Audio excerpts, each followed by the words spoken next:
Malam itu jam 23:45 di Terminal Wangen, suasana sudah mulai lengang. Hanya beberapa bus akap yang masih beroperasi. Para kru sudah tampak lelah. Lampu terminal, temarang udara malam lembab dan dingin. Di salah satu sudut terminal, sebuah bus ekonomi tujuan Yogyakarta bersiap untuk berangkat. Namanya Bus Berlian Jaya. Bus tua yang sudah puluhan kali menempuh perjalanan malam di jalur selatan. Lampunya redup, mesinnya bergetar berat, namun masih cukup kuat untuk perjalanan panjang melewati hutan, tikungan tajam, dan tanjakan curam. Sopir malam itu bernama Pak Darmin, seorang pria berusia 50 tahunan. Sudah hafal setiap lekukan jalan. Kernetnya Rio, masih muda, baru 2 bulan bekerja. Tak ada yang aneh.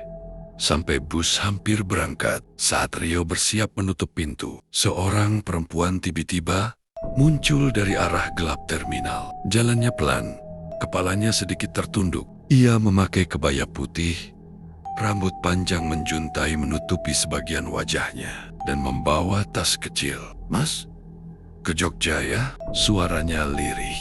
Rio mengangguk dan mempersilakan wanita itu naik. Perempuan itu memilih duduk di kursi paling belakang, dekat jendela. Meski terlihat pucat, Rio mengira perempuan itu hanya kelelahan. Ia lalu mencatat nomor kursi penumpang di buku manifest. Tapi, entah kenapa, namanya tidak ia tulis. Rio merasa kosong, seperti lupa atau tak sengaja melewatkannya. Bus pun berangkat. Jalur selatan malam itu sangat sepi. Lampu jalan nyaris tidak ada. Hanya gelap hutan dan kabut tipis. Angin malam terasa aneh dingin, menusuk tulang. Di tengah perjalanan, Rio mulai menyadari sesuatu. Perempuan itu tidak pernah bergerak, tidak mengubah posisi, tidak bersuara, tidak terlihat bernapas. Setiap kali Rio melirik ke kaca spion, sosok itu hanya menatap lurus ke depan. Wajahnya tertutup rambut. Rio mendekati sopir karena ia merasa tubuhnya tiba-tiba merinding. "Bah, penumpang di belakang itu dari mana? Saya kayak nggak ingat nyatat namanya." Pak Darmin tetap fokus ke jalan. Perempuan berkebaya duduk paling belakang. Rio mengangguk. Pak Darmin menelan ludah. "Dia udah naik sejak terminal. Saya lihat." "Tapi kamu yakin tadi dia bayar?" Rio diam, karena sebenarnya perempuan itu tidak pernah memberikan uang. Sekitar pukul 2 dini hari, bus melewati daerah alas gumitir hutan lebat yang terkenal angker.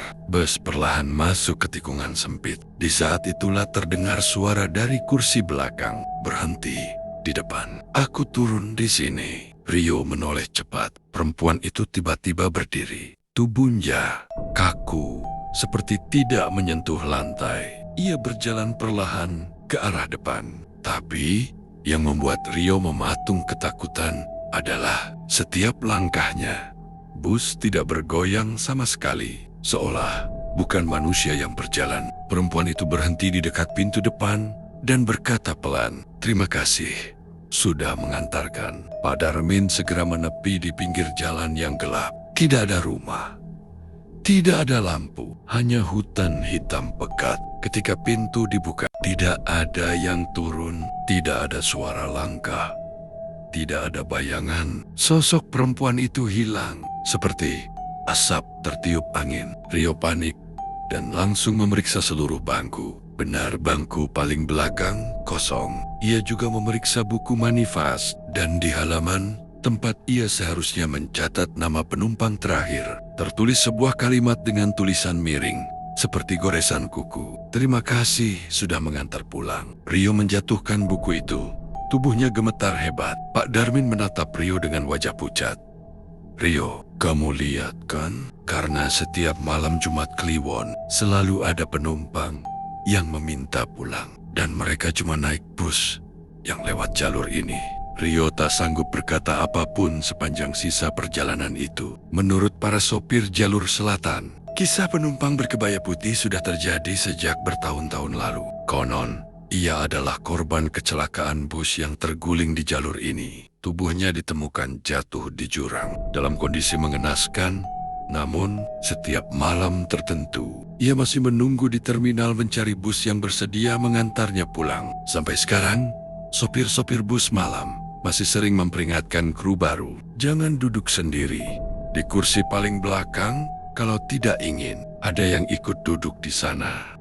Jangan lupa like, comment, and subscribe ya, teman-teman. Thank for watching.